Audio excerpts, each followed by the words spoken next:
Hello, I'm afraid of spiders. Everyone has their favorite stand-up comedy special, but how can we compare stand-up comedy specials without the favoritism getting in the way? Hopefully like this. Welcome to the Laugh Track, where we track stats and chat facts. This week, I'll be watching Quarter Life Crisis, Taylor Tomlinson's first of 3 comedy specials. This came out in 2020 on Netflix and was filmed in Portland, Oregon at the Aladdin Theater. This year in comedy, 2020. You remember? I remember.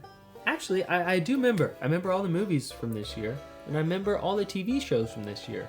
I did not remember that any of them came out in 2020, though.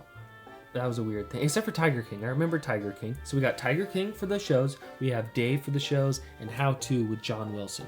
For the movies this year, The King of Staten Island. Didn't remember that came out. I thought that came out like... I don't know when I remembered that came out. But The King of Staten Island, Borat subsequent movie film, and Palm Springs. I thought that came out in like 2017. I don't know what's going on with my brain. I don't remember. Comedians, highest grossing stand-up comedians of the year based on ticket sales. We have Fluffy, 12 million. Sebastian Maniscalco, 15. And doubling that, like he was Irish or something, Kevin Hart, me boy, 30 million. And the comedic controversy of the year, Chris D'Elia, accused of sexual misconduct. No, I'm sorry. I thought it... Even in a funny voice, it doesn't... You can't make that sound funny. Way to go, Chris. And now for my favorite segment. Was there an intro? Unfortunately, this made me question everything about my favorite segment. Taylor does what I'm going to end up calling a peek behind the curtain, which is... Let me break this down. So there's going to be 4 different types of intros. Yes is definitely an intro. No is definitely not an intro. Peek behind the curtain is where you're wearing the clothes that you are also wearing on stage. And there is very little effort involved in distinguishing the filming of the intro from the filming of the special. For instance, watch Quarter Life Crisis. Taylor's backstage. The intro is her taking a sip of water in the clothes she's going to be on stage. And that's it. There's not really anything. It's a very quick little montage of her. Not that there's anything wrong with that, but if I'm breaking down intros, I need to know about these fucking intros. Alright, so the 4th one is going to be minimalist. The reason why I'm bringing this one up, I don't know a lot of examples for this, but Hitler's Dog. I said, yes, definitely an intro. However, it's not doing anything more than the Taylor Tomlinson intro is doing. So I felt bad being like, that one's an intro, but it's not. So I'm going to call that one minimalist because he's not in the stage clothes that he wore on stage during the special, and Taylor is. He's also outside and he's like walking. He just walks towards the camera. He's doing nothing. It's minimalist, but they had to go out and film that. You know what I mean? So yes, new in town. No, Beautiful Dogs, Shane Gillis. Peek behind the curtain, Taylor Tomlinson, Quarter Life Crisis. And minimalist, Norm Macdonald, Hitler's Dog, Gossip and Trickery. I hope that clears it up for everyone who was just blowing up my mailbox. I don't answer it. Send me letters. And now, on to the laughs. Minute 0 to 10. Taylor, she comes out conversational. She comes out looking to connect with the audience, and she wastes no time getting into the jokes, getting into the laughs. A little bit like a club comic in a theater setting, where she's like breaking the barrier of the whatever that wall in front of the. Would that be the 4th wall? Is that where the 4th wall comes from? Oh my God! If that, maybe she might be breaking the 4th wall there with the audience, if that is the proper theatrical use of that. I know the television use of that. And 66 laughs here, so a lot of laughs in the opening 10 minutes. Very strong opening 10 minutes of comedy. In this section, Taylor shows us that she is really good at stacking jokes and punchlines and tags. She's not letting the audience breathe or laugh. The laughs are getting stacked up in anticipation, and then they're all coming out at once. I think that a lot of female comedians get a bad rap for all talking about the same thing, you know, whether it's therapy or sex or relationships or aging. Taylor talks about all of those things here, but I think that she's a great example of how it doesn't matter what you're talking about, it's how you say it. And these are all the things that are true to her, and these are the things that she has a great perspective on, and a unique perspective, the things that she's thought about in life, and the things that she has found comedy in, and they are very relatable and common things that a lot of people find comedy in. But she, like, for example, what does she say? Your 20s are a time to fish trash out of the lake before it freezes over. That's closer to Socrates than it is to Amy Schumer. You know what I mean? Like, there's levels to it, and I really like Taylor Tomlinson. 49 laughs here. Not a lot of laughs, but like I said, there's a lot of big laughs in this section. 21 to 30 is a great time to point out that Taylor is really good at doing funny voices, creating characters. Not quite like impressions, but she just kind of like weaves little spur of the moment, kind of like spice characters into her stories and jokes to add little flavor here and there. She's really good at doing that. And I like her physicality on stage. She doesn't really walk around the stage a lot. She stays in the middle most of the time, but she really occupies that space. You know, she'll like lunge out to the side. She's like, it's like she has a lot of energy, but her energy is in a force field. Like, she has boundaries, but she has a lot of energy. 70 laughs here. 70 laughs, that's a lot. So she was up, down, and whoop, back up. In 31 to 40, this is where I realized that Taylor's not using a lot of bad words, which I found interesting because I remembered there being a lot of bad words, but that's because the reason that I even tracked the bad words to begin with is because when I was a kid, I would be listening to stand-up comedy. My parents would make me turn it off if they heard the bad words. I would memorize where the bad words were, and I would turn it down. That's probably why I'm tracking these bad words right now in this video.